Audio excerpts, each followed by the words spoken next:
missing someone with all your Bonjour, bienvenue dans 3 minutes 3 temps forts pour cette semaine du lundi 29 octobre. Cette semaine, je viens vous parler du Vietnam, de la réforme de l'État et du Quai d'Orsay.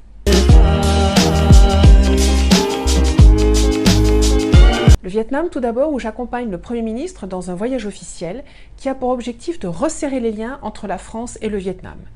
Le Vietnam est un pays stratégique dans la péninsule d'Asie du Sud-Est. C'est un pays dont l'économie se libéralise, dont l'économie s'ouvre et qui permet de voir une progression de la richesse nationale et du niveau de vie de sa population. Une population qui atteint bientôt 100 millions d'habitants, avec un pays qui fait un petit peu plus de la moitié de la surface de la France, donc une grande densité d'occupation.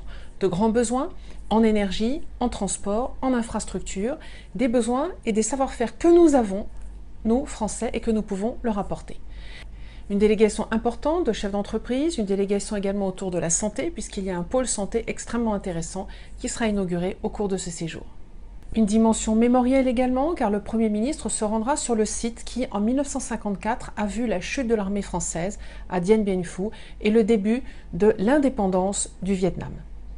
Un moment important qui vise à rappeler que, malgré toute la douleur que peut comporter le passé, l'avenir est plus important que tout et nous pouvons toujours construire sur des bases nouvelles et nous comprendre. C'est ce qui se passe avec le Vietnam et le peuple vietnamien. Nous ne pouvons que nous en réjouir.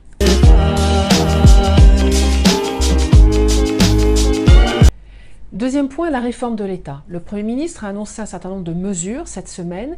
L'un des objectifs est de faire en sorte que les services publics, qui sont aujourd'hui très critiqués car pas suffisamment accessibles dans certains territoires de la France, ces services publics deviennent plus accessibles. Cela passe par un certain nombre de réformes, notamment la dématérialisation.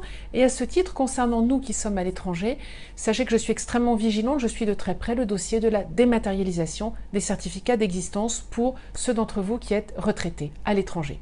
C'est donc un grand programme de dématérialisation que prépare l'État. C'est également un programme de refonte du statut de la fonction publique. Alors le statut lui-même n'est pas menacé, les gens qui sont actuellement sous statut le resteront, mais les nouvelles personnes qui souhaiteraient s'engager dans la fonction publique pourront le faire de façon plus modulée. Au lieu de s'engager sur toute une vie, pourront choisir de s'engager pour quelques années avec la notion de contrat, d'embauche contractuelle. Donc un grand plan également de refonte des ressources humaines qui visera à mieux accompagner ceux des agents de la fonction publique qui souhaiteraient se reconvertir, aller vers le secteur privé par exemple. Cette grande réforme de la fonction publique complète ce qui a déjà été entrepris depuis plus d'un an, par exemple le droit à l'erreur, qui donnera droit à chaque citoyen de pouvoir peut-être se tromper dans sa relation à l'État et l'État devra reconnaître le droit à l'erreur et lui donner une seconde chance pour accomplir une démarche, une procédure, une formalité. Cette importante transformation de la fonction publique est également dotée d'un fonds de 700 millions d'euros qui a été mis en place il y a un an, 700 millions d'euros sur 5 ans, et qui vise à financer des projets innovants. Il y a déjà 17 projets innovants qui ont été lancés. Un projet de grande envergure à suivre qui vise vraiment à avoir un État beaucoup plus agile, beaucoup plus souple, beaucoup plus dynamique, beaucoup plus aussi en phase avec les attentes et les besoins de nos concitoyens.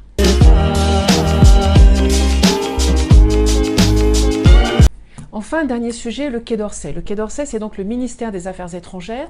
J'ai travaillé sur une partie de son budget, le budget qui concerne la diplomatie, qui concerne la participation à des organisations internationales, qui concerne également le fonctionnement de nos consulats et de l'aide au service des Français à l'étranger. J'ai une fois de plus, cette année encore, après l'année dernière, attiré l'attention sur le fait que les moyens, certes, sont constants, mais sont extrêmement faibles. Les conditions de travail sont difficiles. On a des agents de la fonction publique dans nos consulats qui expriment une véritable souffrance au travail. Actuellement, ce ministère fonctionne, mais avec aussi des fonctions qui restent un peu les mêmes, des périmètres de mission qui restent un peu les mêmes. Il y a donc urgence à se poser la question de savoir que doit proposer l'État à l'étranger, à la fois à ses ressortissants, nous tous qui sommes présents à l'étranger, aux Français de passage qui sont des touristes, et également dans ses relations diplomatiques. J'y reviendrai à de nombreuses reprises, je suivrai ce sujet tout au long de l'année. Le fonctionnement du ministère des Affaires étrangères est essentiel, c'est un tout petit budget au sein de l'État, c'est l'un des plus petits budgets de tous les ministères. Néanmoins, la présence de la France sur la scène internationale est essentielle, nous devons rayonner, nous devons être présents, et les moyens ne sont pas toujours en adéquation avec les besoins. J'y reviendrai tout au long de l'année. Sur ce, je vous souhaite une excellente semaine et je vous donne rendez-vous la semaine prochaine pour un autre compte-rendu, notamment de ce voyage au Vietnam. love.